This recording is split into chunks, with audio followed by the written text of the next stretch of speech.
So you've got this spreadsheet, right? It's just full of raw numbers from your dissolution study. We've all been there, staring at it and thinking, how do I turn this into something that makes sense? Well, you are in exactly the right place. Today, we're going to break down that whole process step by step and turn those abstract lab readings into a real story. Okay, so let's set the scene. You've put in the hours at the lab, you've run all your samples, and now you've got this sheet of absorbance readings. The big question is, now what? I mean, how do you actually take these numbers and turn them into something useful, like a nice, clean dissolution profile graph? Well, that's what this is all about. We're going to build that story together, one step at a time. All right, step one. And honestly, this is the foundation for everything. Before we even think about a formula, we got to get organized. So we're going to set up a simple table that'll help us keep track of every single calculation along the way. So here it is. This is what we're starting with. You can see we've got our time points for a 6-hour study, and right next to them, the raw absorbance values from the lab. Our mission is to fill in all those other empty columns. And just so we're all on the same page, the example we're using today is for a 120 milligram drug, and it's dissolving in 900 milliliters of medium. Got it?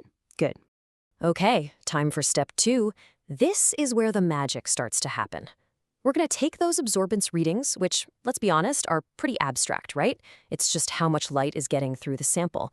And we're going to convert them into something we can actually wrap our heads around: concentration. And to do that, we need a special key to unlock that information. And that key is the good old standard curve equation. This is something you'd get from your instrument calibration, and it's basically the Rosetta Stone that connects absorbance and concentration. It looks simple enough, right? Just y equals mx plus c. In our world, y is the absorbance reading we already have. The m and c, the slope and intercept, are just constants from your calibration. And x? Well, x is the treasure we're looking for. That's our concentration. So, how do we get x by itself? It's just a little bit of high school algebra. We're just going to shuffle things around a bit to solve for x. You take your absorbance, y, subtract the intercept, c, and then you just divide that whole thing by the slope, m. Boom! That's it. That's our formula-defined concentration. And check it out. Here's what happens when we put that formula to work. We've just plugged it in for every single absorbance reading, and voila! We've turned those abstract light measurements into real, tangible concentrations. This is a huge first step. We've officially made our data mean something. Okay, on to step 3. So we've got our concentration in micrograms per milliliter, which is great, but it's only one piece of the puzzle. What we really need to know is the total amount of drug that's dissolved in the whole vessel, all 900 milliliters of it. And guess what? There's a pretty simple formula for that too. You just take the concentration we just figured out, you multiply it by the total volume, that's 900 milliliters for us, and then you divide the whole thing by 1,000. Now, you might be asking, why 1,000? It's super simple.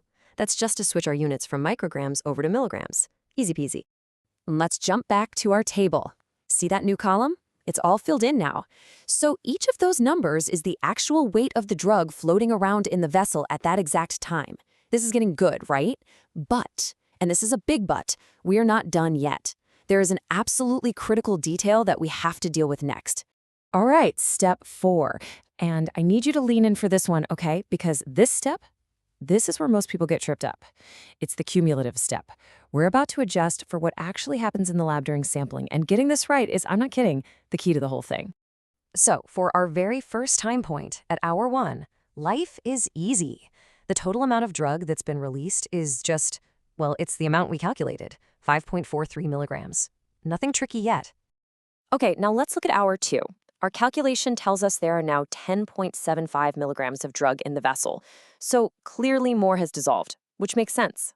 But wait a second. Is that 10.75 milligrams really the total amount that has come out of that tablet by the 2-hour mark? The answer, and this is so important, is no. And figuring out why, that's the whole game. Here's the deal. Remember how we got that reading at hour 1? We had to physically pull out a little bit of the liquid to test it. Well, that little sample had drug in it, right? And we didn't put it back. So if we don't account for that missing drug, every single one of our following calculations is going to be wrong. It'll be too low. So what we have to do is add back the amount of drug we took out in the previous sample. It sounds complicated, but the process is actually super simple. Here's what you do. First, you take the amount you just calculated for the current time point. Second, you add to it the amount of drug that was removed in the sample from the last time point. And that's it. What you get is the real cumulative amount. And boom, here's the result of doing that. Take a look at that cumulative amount column. See how after that first hour, the numbers are just a little bit higher than the previous column? That's it. That's the correction. This column is the real story. It's the total amount of drug that has escaped the tablet over time. This, my friends, is our big aha moment. We are so close. We're on the home stretch now, step 5. We have our true cumulative amount in milligrams, which is awesome. Now it's time for the final calculation, where we turn this number into the metric everyone actually uses, the percentage release. And honestly, this formula couldn't be easier. You just take that cumulative amount that we just worked so hard to get, you divide it by the total dose of the drug, the label claim, which for us is 120 milligrams, and then just multiply by 100 to make it a percentage. That's it. And there you have it, the finished product. Just look at that beautiful, complete table. We've gone all the way from a raw, kind of meaningless absorbance number to a final, crystal clear percentage release. The whole data journey is complete. So what's the bottom line? At the end of our 6-hour study, a whopping 98.7% of the drug was released. That one number right there, that's the grand finale.